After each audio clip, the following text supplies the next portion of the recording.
20 soon, April 16th, and I'm from Middlebury College. I guess I would consider myself kind of multiracial because I have like Caribbean background, Scottish, Native American, and I don't know.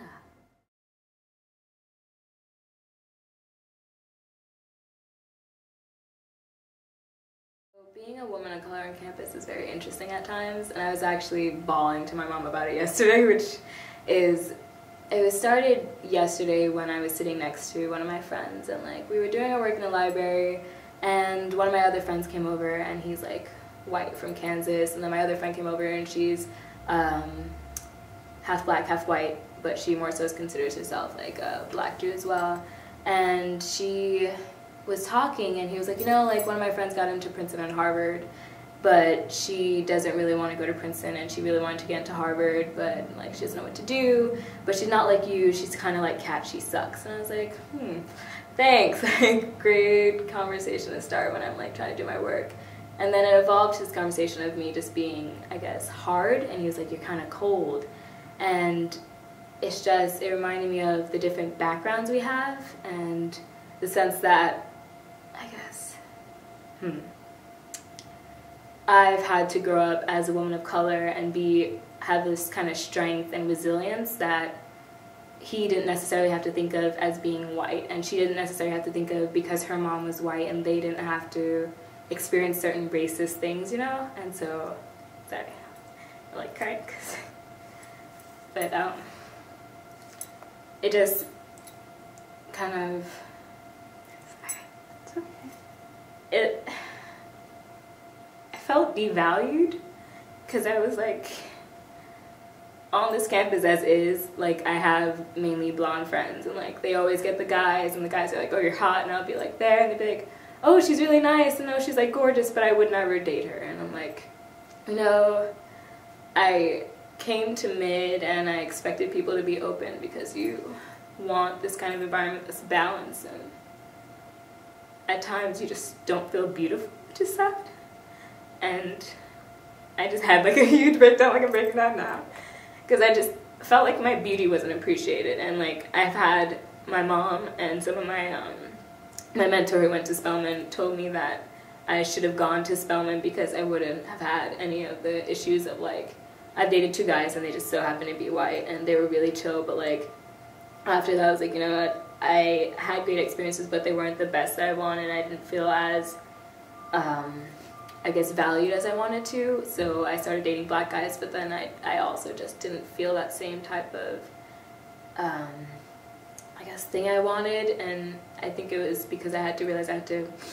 find my love for myself again, because I started losing that here. And I guess it's just this constant of, I don't know, just identity of being a black woman on campus. They think you're loud, they don't appreciate like oh, your hair, like it's cool, but it's not beautiful to them, you know? Like I was walking with my headphones and my friend saw me, he was like, oh, you're so Brooklyn. I was like, well, you know, when these white girls walk around with headphones, they're not like ghetto because they have headphones on, you know? And like,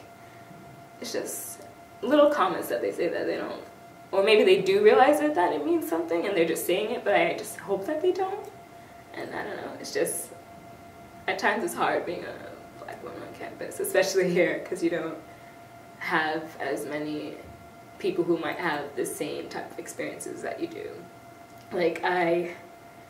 not as surrounded as I would like to be around other women of color on campus, which I guess is why I'm kind of left stranded in this isolation of not really being able to talk to any of my close female friends who are all blonde. And then I like call my best friend from home who's black, and we just always have this joke of like, yeah, I have my friends here, but like she'll always be my like real friend because she's able to understand. I'm like, oh my god, these kids are driving me mad, like they say the most racist and sensitive things, and then she's like, yeah, I know what you mean. Like here they'll be like, oh well, like maybe he didn't mean it, maybe like him saying that like your hair is really nappy wasn't like his way of being rude. And I'm like, you can't just like say someone's hair is nappy, or you can't be like, yeah, you're really pretty for a black girl. Like that's just something I don't accept as being acceptable, you know? And I want to say things at the time, but then I feel really awkward as being the only black girl in that space, that I don't want to make it seem like, oh, she's bringing up the race card again, you know? And so I love mid, but like at times I just want to like go to a space where I can be surrounded by like black people, or like people who, not necessarily just black people, just open-minded individuals that appreciate what I have and what I would like to have this mutual respect of understanding.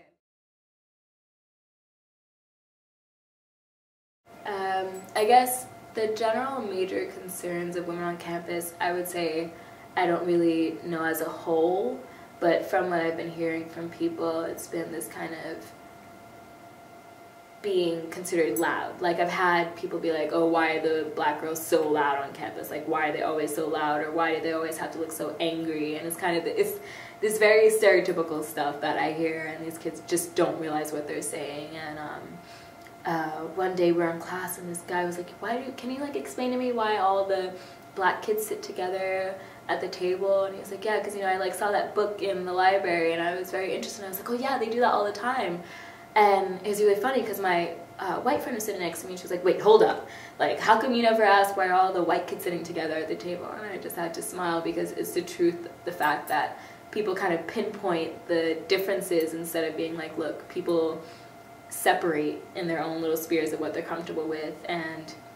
it just so happens that people always bring into light that the black kids, or minority kids in general, Hispanic, Chinese, like always separate into their own groups, and they're just saying like, a lot of people don't know the women of color, or they just band together, or they're always doing something and talking about how things need to be changed, and maybe they need to just accept things as they are because nothing's really that bad. Like, I have one friend who's like, I really don't think diversity is an issue on this campus. And I'm like, well, you know what? That's your point of view. You also think that being poor is a problem. Like, he has this very warped sense. And I think that, sadly, some of the kids on campus have that similar sense that, like, diversity is not an issue. And being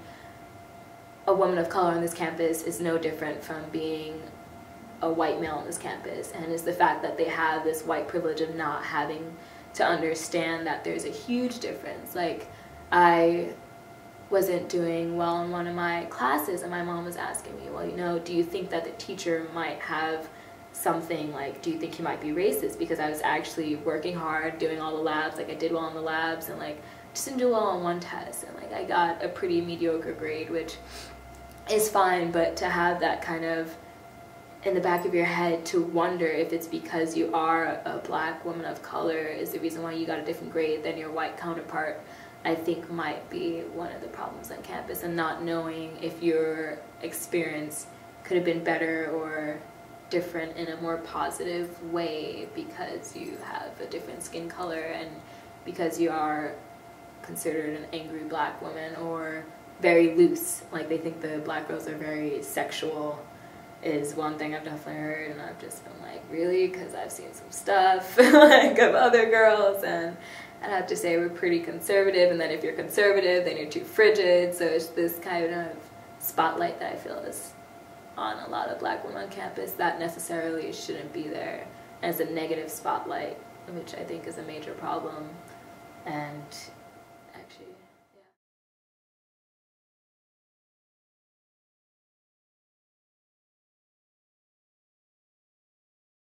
it would help a great deal if we had faculty of color that we were able to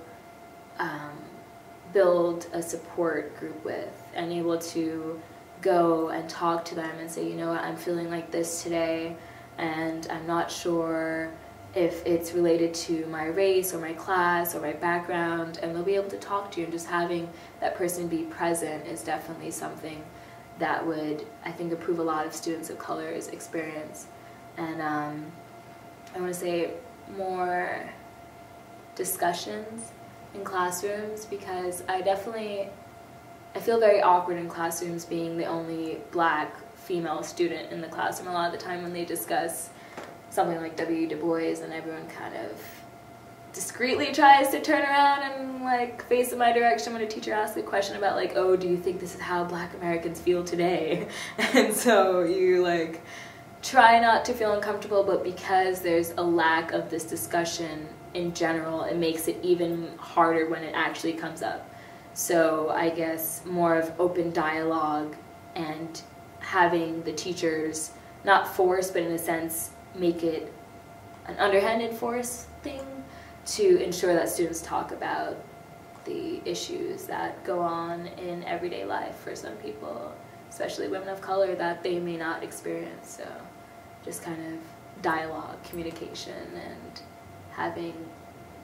faculty would definitely help. If the institution had more faculty of color, I would feel so much better. Just seeing a smiling, like,